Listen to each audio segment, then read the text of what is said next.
ఏళ్నాడు శని, అర్ధాష్టమ శని, అష్టమ శని, కంఠ శని, జన్మ శనిగా ఉంటుంది. శని అనకూడదట.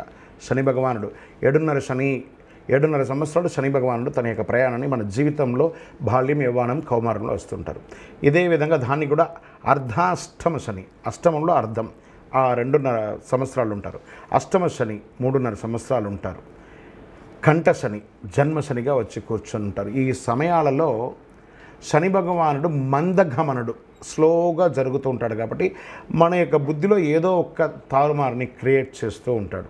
అంటే మనకు జ్ఞానాన్ని కలిగించి మనల్ని ఇంకా స్ట్రాంగ్ చేయడానికి కోసం ఇది ఉన్నాయి. కానీ అయ్యో శని వచ్చేసింది అని ఆ దేవాలయంలో వెళ్ళి వెంటనే ఆ శని భగవానుడికి పూజ చేసేసుకొని కాలు గడిగేసుకోవాలి అని చెప్తారు. చాలా తప్పు. అలా చేయకండి. నవగ్రహాల్లో స్నానం ఆ ప్రదక్షిణం చేసినప్పుడు మీ కాళ్ళకు నూనె అంటుతుంది, మిగతా వాళ్ళు జారి పడతారు వేరే చోట ప్రదక్షిణం చేస్తే అని చెప్పారు. కాబట్టి అప్పుడు కాలు కడుక్కోకూడదు అన్నారే. కానీ దేవాలయానికి వెళ్తే కాలు కడుక్కోలేదు. ఆ శని భగవానికి ఎప్పుడైతే మన అర్ధాష్టమ శని, అష్టమ శని, కంఠ శని, ఏళ్నాడు శని ఉన్నప్పుడు వారిని ప్రార్థన చేయాలి. నువ్వుల అన్నముతో వారికి వండి కాకికి పెట్టండి, బెల్లాన్ని పెట్టండి. దేహి మే బుద్ధి వైశిష్ట్యం, దేహి మే నిత్య యవ్వనం, దేహి మే పరమానందం, దేవదేవ శనైశ్వర అని వారిని ప్రార్థన చేసుకుంటూ ప్రార్థన చేస్తే ఏ విధమైనటువంటి శని భగవాను యొక్క ఇబ్బంది కూడా ఉండదు అంటారు.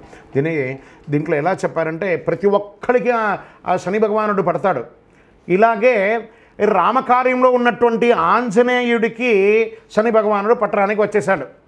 స్వామి నేను మీకు 7.5 సంవత్సరాలు పట్టాలని వచ్చానండి. పట్టుకోయ్యా, నా తలలో నేను రాతిని మోస్తున్నాను, నాకు కుదరదు, నేను పనిలో ఉన్నాను, నువ్వు పట్టుకొని పో అంటే మళ్ళీ ఎక్కడ పెట్టుకుంటామంటారండి? మీ హృదయంలో పట్టాలా? అక్కడ రాముడు ఉన్నాడు. మీ కాళ్ళలో పట్టుకోవాలంటే నేను నడుస్తూ ఉంటాను, చాలా అతి బలవంతులు చేసుకుంటారు. మరి ఎక్కడ ఉందండి కాళ్ళ, మీకు స్థలం ఎక్కడ ఉందంటే నా శిరస్సు మీద ఉంది, నువ్వు కావాలంటే అక్కడ ఉండు అని చెప్పి అన్నాడట. వెంటనే ఈయన రాయి ధమాధమాన్ని తీసి ఇలా పెట్టుకొని ఇలా పరిగెత్తు రామ అని రాసి అలా నీళ్ళలో వేస్తూ ఆ సేతుబంధాన్ని వేస్తూ ఉన్నారు. ఈ నొప్పి తట్టుకోలేక 7.5 గడియల్లోనే ఆ యొక్క ఆంజనేయుడు దగ్గర నుంచి శని భగవానుడు వెళ్ళిపోయాడట. కాబట్టి శని భగవానుడు పట్టాడు అనడం కంటే కూడా మనం దైవంతో కనెక్ట్ అయితే శని అష్టమ శని అయితేంది, అర్ధాష్టమ శని అయితేంది, కంఠ శని అయితేంది, జన్మ శని అయితేంది, ఏళ్నాడు శని అయితేంది, దైవం ప్రార్థన కనెక్టింగ్. ఇప్పుడు ఎలా ఒక మాధ్యమం ద్వారా మీరు నేను ఎలా కలిసామో అలాగే మీరు దేవుడి ఇంట్లో కూర్చొని భగవంతుడితో కనెక్ట్ అవ్వండి. ఆయన ఏం చెప్పారు? ఎత్ర ఎత్ర రఘునాథ కీర్తనం తత్ర తత్ర ముఖపుస్తకాంజలి. అలా ప్రార్థన చెయ్యండి దైవంతో. శని కాదు కదా, ఏ విధమైనటువంటి నెగిటివ్ కూడా మీ దగ్గరికి రాదు. విజయోస్తు.